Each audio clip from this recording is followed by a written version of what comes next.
Assalamualaikum warahmatullahi wabarakatuh. Di sini saya Iva Mazidatul Salsabila akan menjelaskan materi tentang sumber daya manusia. Apa itu sumber daya manusia? Sumber daya manusia adalah suatu potensi yang dimiliki oleh setiap orang untuk mewujudkan sesuatu sebagai makhluk sosial atau kemampuan daya pikir dan daya fisik yang dimiliki seorang individu dan berperilaku yang dipengaruhi oleh keturunan maupun lingkungannya, serta bekerja karena termotivasi oleh keinginannya untuk memenuhi kepuasan. Untuk pengertian dari sumber daya manusia sendiri terbagi menjadi dua, yaitu secara mikro dan secara makro. Untuk pengertian sumber daya manusia secara mikro adalah individu yang bekerja dan menjadi anggota suatu perusahaan atau institusi dan biaya disebut sebagai pegawai, buruh, karyawan, pekerja, tenaga kerja, dan lain sebagainya. Sedangkan sumber daya manusia secara makro adalah penduduk suatu negara yang sudah memasuki usia angkatan kerja, baik yang belum bekerja maupun yang sudah bekerja. Selanjutnya yaitu ada jenis-jenis sumber daya manusia. Yang pertama yaitu ada tenaga kerja. Tenaga kerja ini adalah individu yang bekerja untuk menciptakan nilai dalam organisasi atau lingkungan kerja yang mencakup karyawan, pekerja lepas, dan pekerja kontrak. Yang kedua ada keterampilan dan kemauan, yaitu kemampuan individu dalam menjalankan tugas-tugas tertentu atau peran dalam organisasi. Nah, keterampilan ini mencakup seperti teknis, keterampilan manajerial, keterampilan komunikasi, dan sebagainya. Yang ketiga yaitu ada pengetahuan.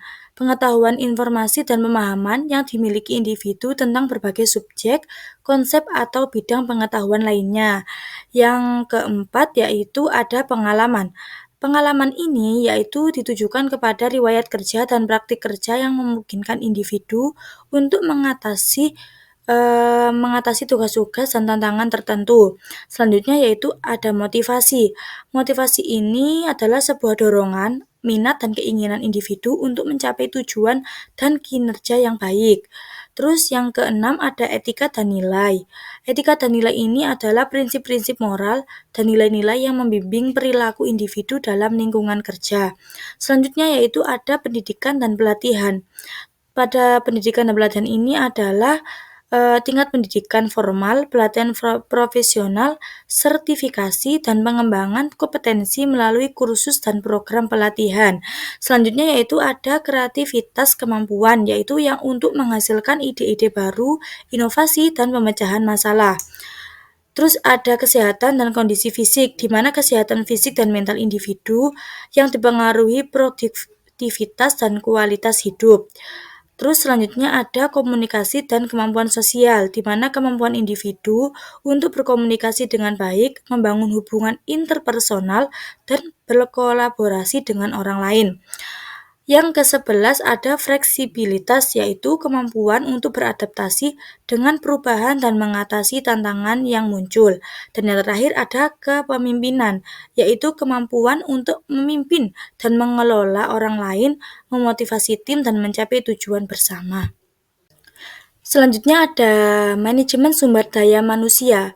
Apa itu manajemen sumber daya manusia? Yaitu salah satu upaya yang dilakukan oleh perusahaan untuk mengatur sumber daya manusianya atau suatu bidang manajemen yang fokus pada fungsi staffing dalam proses manajemen.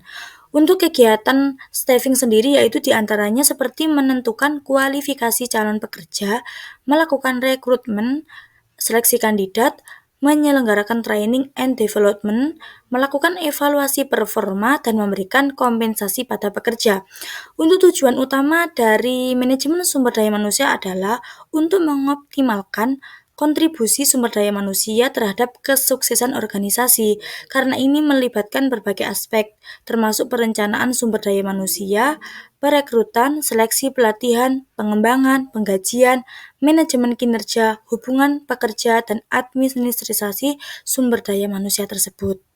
Baik, next, yang selanjutnya ada aspek-aspek dalam manajemen sumber daya manusia yang terbagi menjadi 6, yaitu yang pertama ada perekrutan dan seleksi. Dalam perekrutan dan seleksi ini adalah sebuah proses yang bertujuan untuk menarik individu yang sesuai dengan kebutuhan dan budaya organisasi serta memiliki kualifikasi yang sesuai. Yang kedua yaitu ada pelatihan dan pengembangan. Pelatihan dan pengembangan ini adalah organisasi yang memberikan pelatihan dan pengembangan kepada karyawan untuk meningkatkan kompetensi dan keterampilan mereka. Selanjutnya ada manajemen kinerja, yaitu evaluasi dan pengelolaan kinerja karyawan yang merupakan bagian penting dari manajemen sumber daya manusia. Dalam manajemen kinerja ini mencakup penilaian kinerja, umpan balik, pengembangan rencana perbaikan, dan penghargaan. Selanjutnya ada penggajian.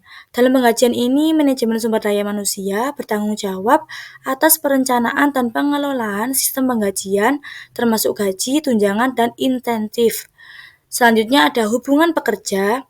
Dalam hubungan pekerja ini, manajemen sumber daya manusia mempromosikan hubungan yang baik antara manajemen dan karyawan, serta memfasilitasi penyelesaian konflik di tempat kerja.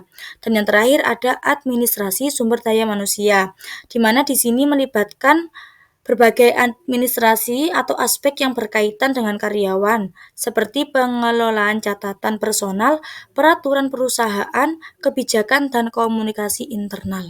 Next, selanjutnya yaitu ada fungsi manajemen sumber daya manusia, di mana dibagi menjadi 7, yaitu yang pertama ada perencanaan. Dalam perencanaan ini berfungsi dalam rangka untuk mengkaji, menelaah, dan mengamati kebutuhan sumber daya manusia secara sistematis dan untuk memastikan jumlah karyawan dan bidang keahlian yang dibutuhkan. Yang kedua ada rekrutmen hingga pemberhentian, di mana manajemen sumber daya manusia juga bertanggung jawab atas proses ini untuk memastikan bahwa karyawan tersebut memiliki alasan dalam pemberhentian bekerja pada perusahaan tersebut. Yang ketiga ada pengupahan tunjangan, di mana upah kepada karyawan dikatakan berhasil jika didasarkan pada keadilan dan kewajaran. Yang keempat ada penilaian kinerja dan pengembangan karir. Dalam ini dilakukan penilaian kinerja secara berkala guna untuk mengetahui sejauh mana kemampuan karyawan yang sudah berkembang.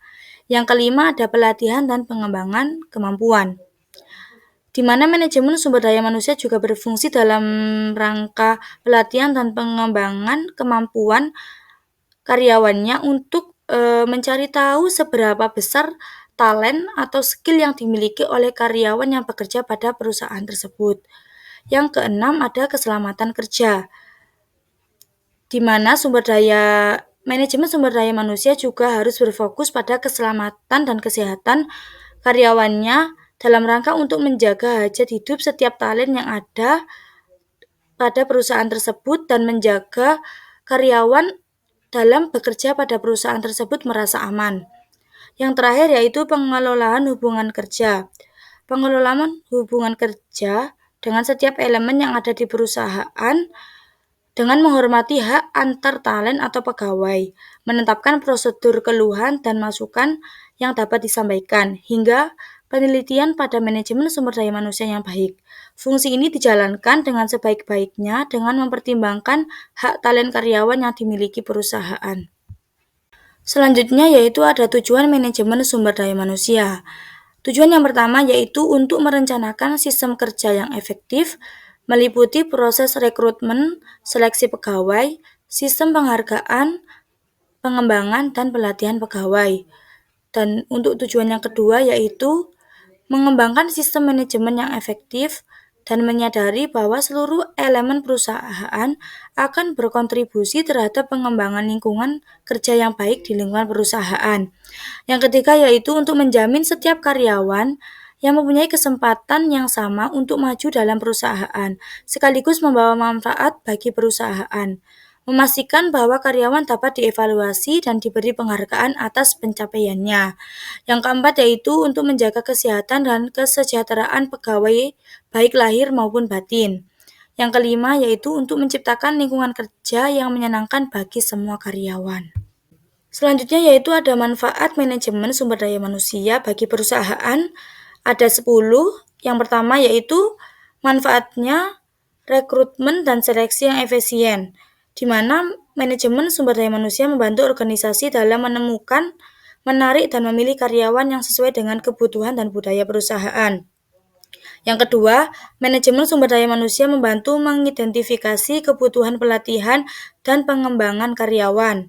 Yang ketiga, manajemen sumber daya manusia membantu dalam mengevaluasi kinerja karyawan, memastikan bahwa kinerja mereka sesuai dengan tujuan dan standar perusahaan.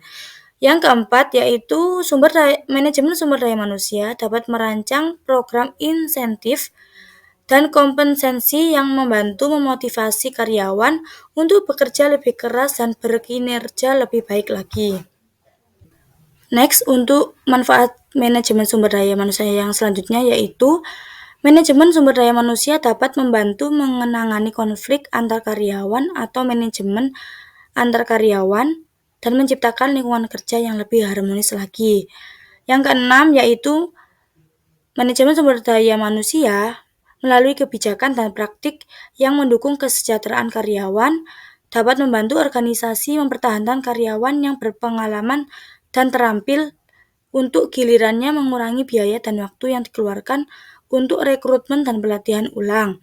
Selanjutnya yaitu manajemen sumber daya manusia memastikan bahwa organisasi melalui peraturan, ketenaga kerjaan dan hukum-hukum terkait lainnya dapat mengurangi resiko hukum dan sanksi. Selanjutnya yaitu untuk mengumpulkan data dan informasi yang dapat digunakan untuk analisis kebijakan dan pengambilan keputusan. Yang kesembilan yaitu manajemen sumber daya manusia dapat membantu organisasi merencanakan kebutuhan sumber daya manusia jangka panjang dan mengidentifikasi strategi untuk mengisi posisi-posisi kunci. Dan yang terakhir yaitu dengan memastikan karyawan cocok dengan pekerjaan mereka yang memiliki keterampilan yang sesuai dan dikelola dengan baik, manajemen sumber daya manusia dapat membantu meningkatkan produktivitas dan efisiensi organisasi perusahaan. Next, selanjutnya yaitu untuk kesimpulan dari sumber daya manusia sendiri, yaitu sumber daya manusia adalah aset berharga dalam organisasi atau masyarakat karena mereka berkontribusi pada keberhasilan dan pertumbuhan. Investasi dalam pengembangan dan pengelolaan sumber daya manusia dapat memberikan hasil yang baik, sehingga pengelolaan yang efektif dari sumber daya manusia melibatkan proses rekrutmen, pelatihan, pengembangan, evaluasi, dan retensi karyawan. Hal ini penting untuk memastikan bahwa organisasi memiliki tim yang kompeten dan berkinerja tinggi. Oleh karena itu, sumber daya manusia adalah investasi jangka panjang yang melibatkan upaya untuk mengidentifikasi, mengembangkan, dan mempertahankan bakat dan keterampilan yang dibutuhkan untuk mencapai tujuan organisasi. Baik, itu tadi sedikit pemaparan tentang materi sumber daya manusia. Karena perlu kita ketahui bahwa sumber daya manusia itu adalah memegang peran yang sangat penting dalam sebuah organisasi untuk memperoleh keunggulan yang kompetitif. Karena perkembangan teknologi dan perubahan lingkungan menjadikan sumber daya manusia sebagai faktor penting penentu daya saing global suatu organisasi atau bisnis perusahaan. Sekian dan terima kasih. Apabila ada salah kata, wassalamualaikum warahmatullahi wabarakatuh. Yang terakhir, jangan lupa sahabat-sahabat sekalian like, comment, share, serta subscribe-nya karena bagaimanapun semuanya sangat kami butuhkan. Bye-bye.